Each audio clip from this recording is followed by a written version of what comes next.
How's everybody doing tonight? All right, so good evening. My name is Xavier Echon, and I have the honor of being this year's Luminaria speaker for this year's Relay for Life. And I've done a couple of speaking engagements since being diagnosed, but knowing that I get to talk for Relay for Life has a special meaning for me, only because for the last 2 years while I was away, Apasa always dedicated the walk to me. So in a way, it's kind of like my closest friends walking for me when I couldn't walk at all. So it really means a lot to talk to you guys tonight. I guess I'll start at the beginning then. My cancer journey started on March 15th, 2016. I was a junior here at SMC, and I don't want to go through the whole story because we could be here for hours, and I don't want to do that to you guys. But what I thought was a torn ACL turned out to be a tumor growing above my right knee. I had to leave school, and for 8 months, they told me I would go through chemotherapy.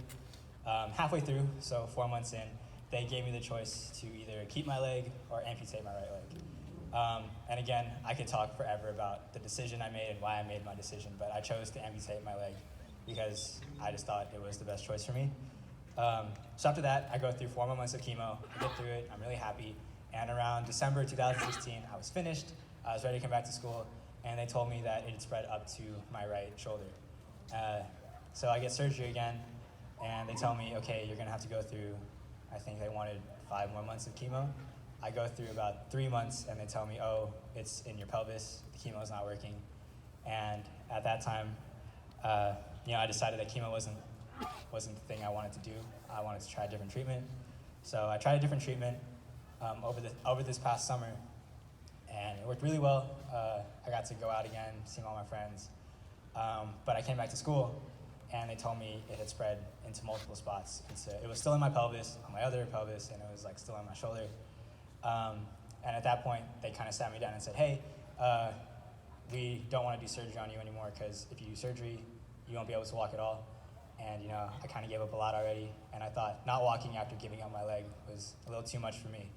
So they put me on radiation, and I was able to stay in school as usual. And then I think in December, they said, radiation's working pretty well. There's a little new spot near your back, so they gave me more radiation, and that kind of brings us to today. So there's a lot I could go into about my whole story, about my whole journey, but I think today is more about celebrating rather than just going over this really sad story. And I think one thing I really want to do for this talk is to just give you guys what I've learned going through this for 2 years, because I feel like that's the part that people can more so relate to. So the first thing is obviously is persistence. When you go through something like this, you have to be really persistent. There are days where you feel like nothing is going right. You feel like things don't quite make sense. And some days are good, but a lot of days it feels like you're really moving nowhere. And for this whole story, I kind of use the story of a stonecutter. So obviously a stonecutter is someone who cuts stone. And a stonecutter could work on the same stone for 100 strikes, and the stone would look exactly the same. But on the 101st strike, the stone will split in half. But a stonecutter is wise enough to know that it's not the 101st strike by itself that cracked the stone. It was all 101 strikes put together that cracked the stone in half. And basically what I'm trying to say is that it wasn't just one moment where I was just like, oh, I was like this. I could walk around campus. I could work out with my friends. I could hang out with my friends, or I could drive. It was the accumulation of that whole year and a half I was gone. Those days where I could barely walk down the hallway without feeling exhausted. Those days where I could barely get out of bed. And even though it seemed like in the moment, those days weren't helpful, it really was, because all of it put together makes a difference. So the message for that is you're gonna go through some difficult challenges in life, and there are times where you're gonna really work hard at it, and it looks like you didn't make any progress. But believe me, that stuff adds up. Like I said, I could barely walk down a 12-foot hallway without being drenched in sweat, and now you could probably see me just walking around campus like everyone else, and it's just fine. So the big message, if you're going through something tough and you've been working at it and you're really discouraged because it seems like nothing's adding up or you're moving backwards, just remember that the next time you work on something, your stone could split, and that could be that breakthrough that you need. The second thing I really learned while being away and being in the hospital is being really aware of what you can and can't control. After I got diagnosed my third time, which was the last time I got chemotherapy, obviously I was really upset because, you get really scared and frustrated when something they tell you is supposed to be the best thing for cancer doesn't work. And so you sit there and think to yourself, what do I do now? What am I doing wrong? What are the doctors doing wrong? You're mad at everyone. You're mad at your family. You're mad at your friends. You're mad at God. And because you just can't explain that kind of stuff. And there's no answer to why it happens. But what a nurse practitioner told me, and we're still friends to this day, I still talk to her sometimes, is that she told me, if you broke all of it down into numbers, I only control 10% of what happens. So the 10% includes if I'm actually taking the medicine, if I'm eating right, if I'm staying mentally positive, if I'm doing things that I like to do, and things like that. The other 90% is whether or not the medicine works, and that's stuff that I can't control. Like I can't will chemotherapy to work, I can't will radiation to work at all. So the big thing I learned was that there's so much unnecessary stress trying to control things that you can't even control. Just think about how frustrated or angry you are at yourselves when you make that mistake and say, oh, I just want to control everything and make things happen. Because that's just not how life works. Like, of course, there are times where I just want to just will cancer away, where I think that, I could just do something, that I'm strong enough, I'm 23, I'm young, like, I could just push it away. Because just on the simple fact that I'm relatively young. But that's just not how it works. And a lot of things in life don't work that way.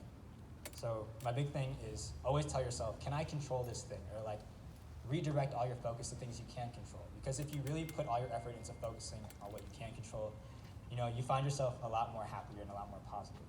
Because when you focus on things like that are uncontrollable, that you have no say in, you find yourself really bitter. And I made that mistake for a couple months where I was just mad at everything. And it's just really unhealthy, and it's just more beneficial to just be someone who knows, like, okay, like I have cancer, that's what it is, but what can I control to make this situation a little more better? And like I really encourage people to try doing that in everyday things in life, whether it be school, whether it's whether it's your jobs or anything like that. I like to follow up with a quote. Nobel Prize winner George Bernard Shaw once said, "The reasonable person adapts himself to the world. The unreasonable one persists in trying to adapt the world to themselves. Therefore, all progress depends on the unreasonable person." So this is probably one of the bigger things I learned kind of later on when I was outside of treatment, was that there comes a time where you have to stop bending to like what you're going through. When the doctor said, we can do surgery on you, but you won't be able to walk anymore, that was the moment where I realized, like I'm tired of giving things to cancer like that. I'm tired of it like dictating like where my life goes. Like I want to go back to school. Like I want to try a different way. And like I encourage people to like be unreasonable, because if you think about it, like, don't get me wrong, there's nothing wrong with being a reasonable person, but sometimes the dreams that you want and the goals you want to accomplish require you to do unreasonable things, like unorthodox things to get there. And I really feel that if you're just reasonable and you go with how life is, I feel like you just accomplish so much more if you just tell yourself, you know what, this is definitely not what people want to do or people would usually do, but if I do it, like, who knows what will happen? You know what I'm saying? Like, sometimes you have to go against the grain, sometimes you have to go against the current and just be unreasonable, because, like, yes, you could be really safe and lead like a reasonable life, get a reasonable job, but like, like while we're young and while you guys don't understand, like you guys might always hear like, time is not infinite, like you don't get an infinite supply of time, but like, just because I've gone through like stuff that's pretty crazy, like I really know what that means. Like you always don't get as much guaranteed time as you think. Don't get me wrong, I don't know how much time I have left either. I could have as much time as you guys. I could have less. We don't know. No one knows that. But just know that I know like things could happen like very quickly. And it may seem like it's unfair, but life isn't fair. And that's the most fair thing there is about life, that nothing is guaranteed for anyone. It doesn't matter who you are. Like you could go through something one day and it could be completely different the next day, and that goes for everybody.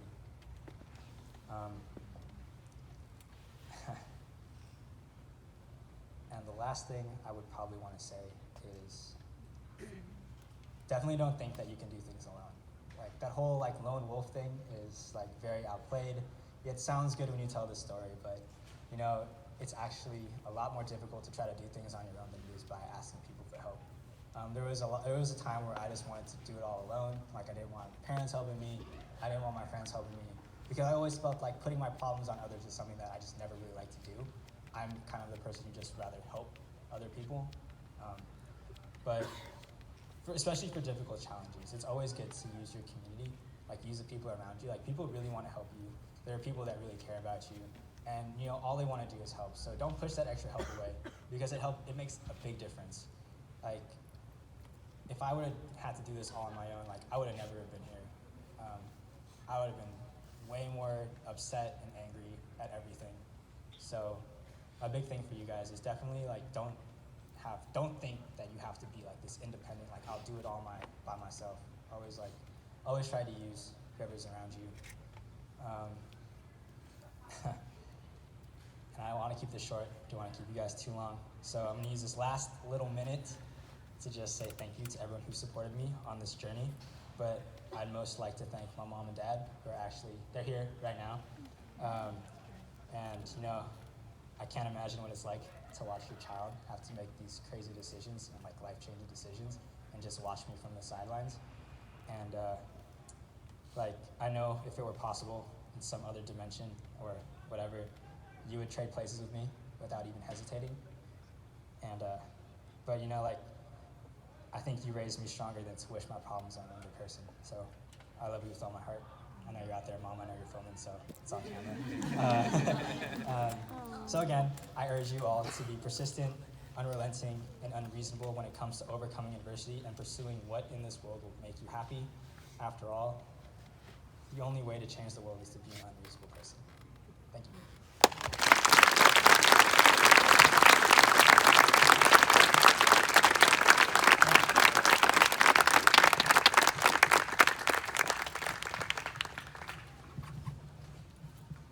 Thank you, X, for speaking about your journey. Your speech was very touching, and I hope we were all able to